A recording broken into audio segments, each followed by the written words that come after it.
ایک نوجوان کا کہنا ہے کہ بہت عرصہ مجھے پتا ہی نہ چل سکا کہ ماں کو میرے آنے کی خبر کیسے ہو جاتی ہے۔ میں اسکول سے آتا تو دستک دینے سے پہلے دروازہ کھل جاتا، کالج سے آتا تو دروازے کے قریب ماں کا خوشی سے دمکتا ہوا چہرہ پہلے ہی نظر آ جاتا۔ وہ پیار بھری مسکراہٹ سے میرا استقبال کرتی، دعائیں دیتی اور پھر میں صحن میں اینٹوں سے بنے چولہے کے قریب بیٹھ جاتا۔ ماں گرم گرم روٹی بناتی اور میں مزے سے کھاتا۔ جب میرا پسندیدہ کھانا بنا ہوتا تو ماں کہتی چلو مقابلہ کریں۔ یہ مقابلہ بہت ہی دلچسپ ہوتا۔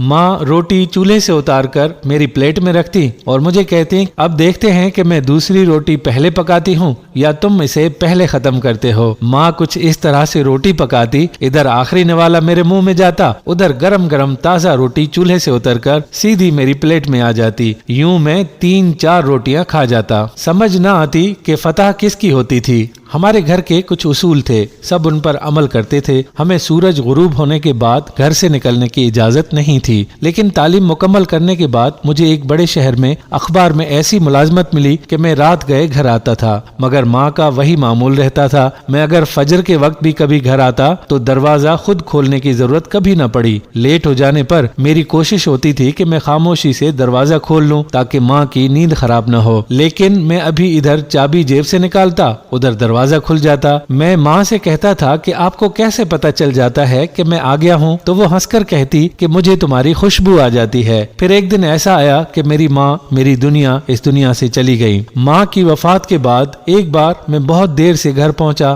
کافی دیر تک دروازے کے پاس کھڑا رہا، پھر ہمت کر کے دروازہ کھٹکھٹایا، کچھ دیر انتظار کیا اور جواب نہ ملنے پر دروازہ دوبارہ کھٹکھٹایا، پھر گلی میں دروازے کے قریب اینٹوں سے بنی دہلیز پر بیٹھ گیا۔ سوچوں میں گم، نہ جانے میں کب تک دروازے کے ساتھ ٹیک لگائے بیٹھا رہا اور پتہ نہیں میری آنکھ کب لگی۔ بس اتنا یاد ہے کہ مسجد سے اذان کی آواز سنائی دی۔ کچھ دیر بعد سامنے والے گھر سے امی کی سہیلی نے دروازہ کھولا۔ وہ تڑپ کر باہر آئیں اور میرے سر پر ہاتھ پھیرتے ہوئے بولی پتر، تیری ماں گلی کی جانب کھلنے والی تیرے کمرے کی کھڑکی سے گھنٹوں گلی میں جھانکتی رہتی تھی، اور ادھر جب تم گلی میں قدم رکھتے تھے وہ بھاگ کر دروازے پر پہنچ کھڑی ہوتی تھی۔ پھر وہ بولیں کہ بیٹا، تیرے لیٹ آنے، رات کو کچن میں دیر سے برتنوں کا شور کرنے پر تیری بھابھی بڑا بڑبڑ کرتی تھی کیونکہ ان کی نیند خراب ہوتی تھی۔ پھر انہوں نے آبدیدہ نظروں سے کھڑکی کی طرف دیکھا اور بولی پتر، اب یہ کھڑکی کبھی نہیں کھلنی۔ کچھ عرصے کے بعد میں اپنا شہر چھوڑ کر ایک اور بڑے شہر میں مقیم ہوں۔ اب بھی کبھی میرا وہاں جانا ہوتا ہے تو میرے کمرے کی کھڑکی اب بھی وہاں موجود ہے، لیکن میری ماں کی مسکراہٹ بھرا چہرہ مجھے کبھی وہاں نظر نہیں آیا۔